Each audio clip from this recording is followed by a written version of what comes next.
All right, folks, before we go to our review of Blood and Guts, Piss and Vinegar, we'd like to welcome a wonderful new sponsor to the show for this week's AEW review. Yes, folks, from recovering crack addict and MyPillow CEO Mike Lindell, in conjunction with 2021 poster boy for Adderall Tony Khan, comes a revolutionary new product, My Crash Pad.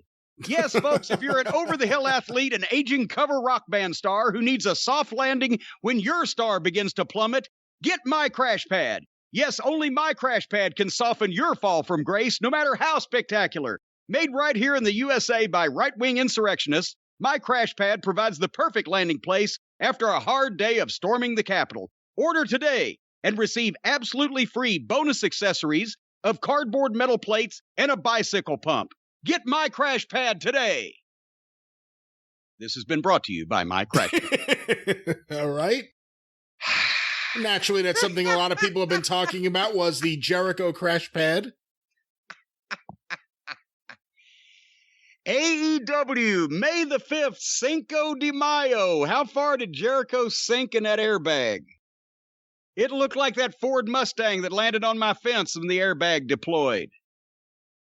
Oh, before we start talking about this television program, I've got 2 emails I want to read from listeners who I believe have pretty much summed up everything that I have to say about this company, at least.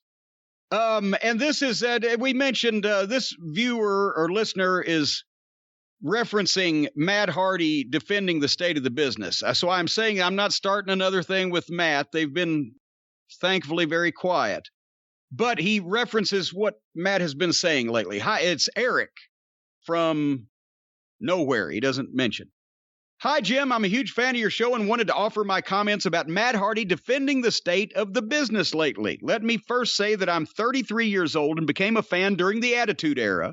But unlike any other fandom I can think of, instead of going forward and enjoying the product as it has developed further, I have instead gone backwards to eras before my time. When I see what has been on TV the last couple of years, I don't see the appeal whatsoever and believe this is why the product is becoming more and more niche. What characters are there to care about? Where's the believability or consistency? How can I, as a viewer, suspend my disbelief?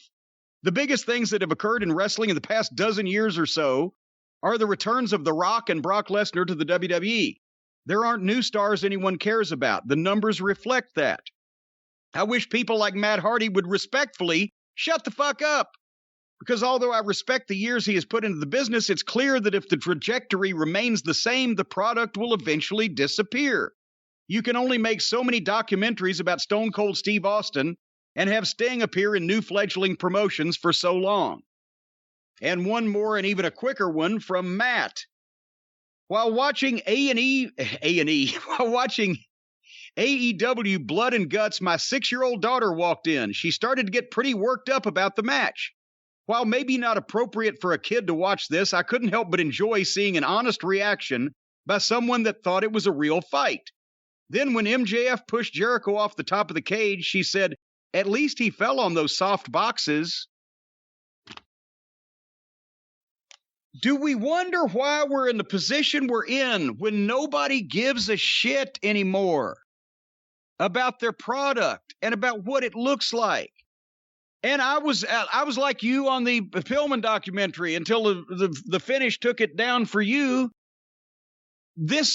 I was going to like the War Games match until they had to fucking put a hat on a hat. Except for the potatoes that they were throwing out and the fact that those guys have not had a lot of experience working in a crowded cage like that, and I was afraid somebody's going to get their leg broken, the wild bumps they were taking and everything. They worked their asses off, and most everybody did a good job, and as soon as Chris Jericho got in, it went to hell in a handbasket, because then they started doing entertainment and bullshit. That was the last match, so we'll get there in a minute, but that's why, poof! Why is the more they build up to a big show, the bigger the poof at the end. The exploding ring went poof. The airbag went poof. And I understand the live fans were pissed because they didn't know until they got there to Daly's place that the first hour of the program was going to be on tape, because they couldn't hang the cage over the ring for the blood and guts for the War Games, because they have no ceiling in which they can support that kind of weight over an outdoor amphitheater. So instead, they taped the first hour of the program and then did 2 live interviews and did the match in front of the people that bought tickets, and in some cases airplane tickets to fly there and see that. And they got to watch. It was like going to a fucking high-priced drive-in movie. Even their fans were pissed over this, and rightfully so, right? I can understand if you can't hang a cage in thin air, but nobody realized that to be able to tell the people who had bought tickets to see this live television program and all these matches, they're going to watch an hour of television and then see one match live.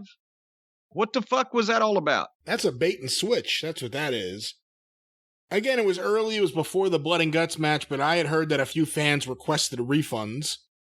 I don't know what to think about that. I mean, if it's 5 fans and it's before anything starts, they're just reacting to the idea they're going to be watching wrestling on a big screen and reacting to it. I think it's okay if you announce that's what you're doing in advance. It's bullshit if people show up there expecting to see these matches and they're watching a giant monitor. That, I mean, even in the Attitude Era, we used to get, because we had fucking thousands of people in NBA arenas, so that was magnified on a bigger scale by just even the same percentage of people that might be upset. It's more people. When they went to so many backstage segments where they would be doing bullshit entertainment on the screen for 10 minutes in the arena, and the people that came and left their homes, paid for parking, bought tickets, got the fucking $8 hot dog, and they're sitting in an arena watching television. The people never like that. But, I saw a lot of Twitter response about it. But anyway, that's what happens when you shoehorn yourself into a situation where you have to have this match. Well, they were going to have it in Newark at the Prudential Center last year. They could have flown the cage and done it professionally and had the matches in front of everybody. But now they have no restraint. They've had to have this match. They've had to book this match. So now they're going to have it however they have it.